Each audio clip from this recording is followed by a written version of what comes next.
Hello and welcome to Monday Madness, the show where we take unorthodox strategies and we make them as successful as possible. This week we're descending into the lower and darker area of Age of Empires strategies, namely laming. Goth laming, to be specific. The strategy you're about to witness is so unpopular in fact that I've even struggled to get a hold of viewer games, as the participants felt almost disgusted by themselves after trying it out. I myself have been very verbally abused in several of my games, and you should keep this in mind if you want to try this strategy out. It might not be for the faint of heart. The strategy looks like this. Send forward one of your starting villagers. Yes, that's one of the 3 villagers you start with. Use this villager and your scout to distract your opponent as much as possible, while you fast castle and boom. Your main targets of harassment will be boar, sheep and berries. Falling in any resources or drop-off site is of course a big plus. If you're still not feeling disgusted by yourself, you could also drop a forward barracks. In our first game of today, we're playing against the Mongols. I find his boar very early and I manage to lame almost both of them, but unsatisfied I move on to wall in any resource I come across. So far I haven't actually caused any deaths, but I'm 2 villages behind just from distracting him. Since I reached the feudal age faster than him, I decide to make some men-at-arms to see if I can't do even more damage. I try to drop a tower on his only safe wood line, but it ultimately fails, but I do find a lot of villager kills with my men-at-arms. After that, my men-at-arms are mostly destroying buildings and just trying to keep him preoccupied in his base while I go up to castle age. Being first to castle as well, I go for a 3 TC boom where I eventually outboom my opponent and flood him with infantry. In game number 2, I'm playing against the Burmese, and it seems like this time I don't have to feel bad about laming my opponent as he's doing the same to me. Fortunately, I managed to stop the boar with my villagers at the same time as I'm killing his boar on the front. He tries to stop me from disturbing him any further, but it seems that he's forgotten that goths get loom for free, and that he's already taken some damage on his scout from the laming. My scout arrives just in the nick of time and I manage to kill both the villager and his scout, while both of my own survive. I then proceed to kill all of his deer, and he accidentally shoots his boar with the TC after he shoots my scout. So far it's looking pretty good, but here I'm getting way too greedy. I had the advantage, and the correct move here would have been just to build a barracks and go to castle age. Instead, I lose the forward villager, and my infantry attack comes in way too late, and for some reason I still fail to understand why, I decide not to wall my base properly.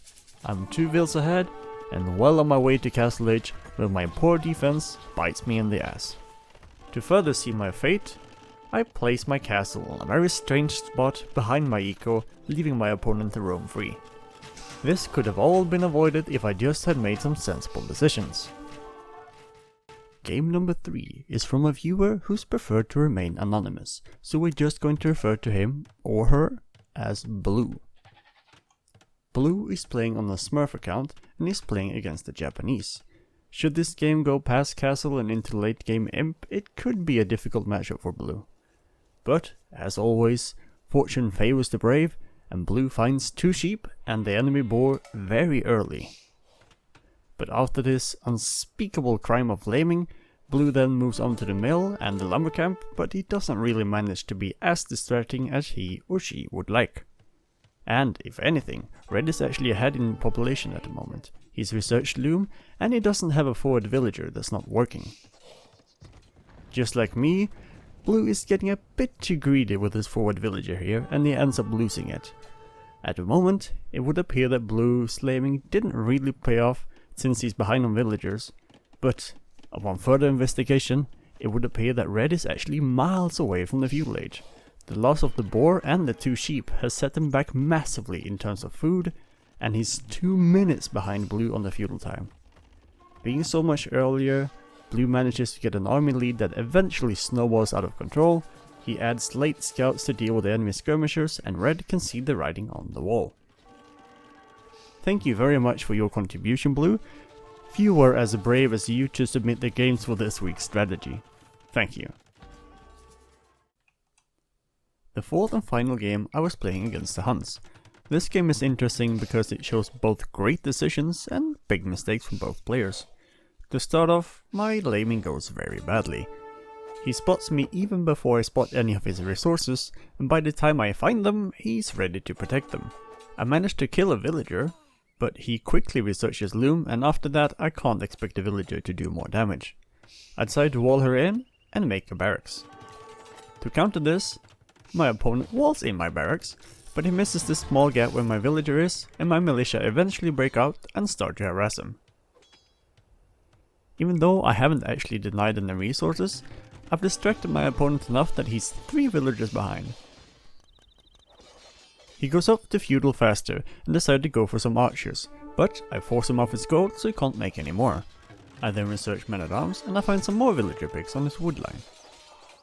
I'm now 5 villagers ahead, and it's looking that I could get a pretty nice game. Oh, what's that noise? Gosh dang it, I forgot to wall my base again. For some reason, I didn't anticipate him going for scouts. Now my spearman producing building is very far from home, and my base is horribly open. After losing 10 villagers to his scouts, I think better of it, and I start to think of the next week's Monday Madness strategy.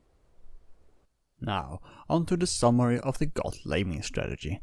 This strategy is very risky, not only because you might lose your forward villager, and not only because you might not find your own resources, but also because the pressure is on you to deal damage, to even make up for the initial investment of sending the villager forward. On paper, this strategy shouldn't work, but in all the games I did manage to cause enough disruption to the enemy that I did consider the investment to be worth it. Like previous strategies, it requires quite a bit of micromanagement, but nothing specific in terms of build order. Thank you for watching this week's episode of Monday Madness. Remember to like the video and subscribe not to miss out on future videos. You can also join my Discord in order to take part of the next week's strategy, before the video is released. Maybe I'll be casting your games next. Bye for now.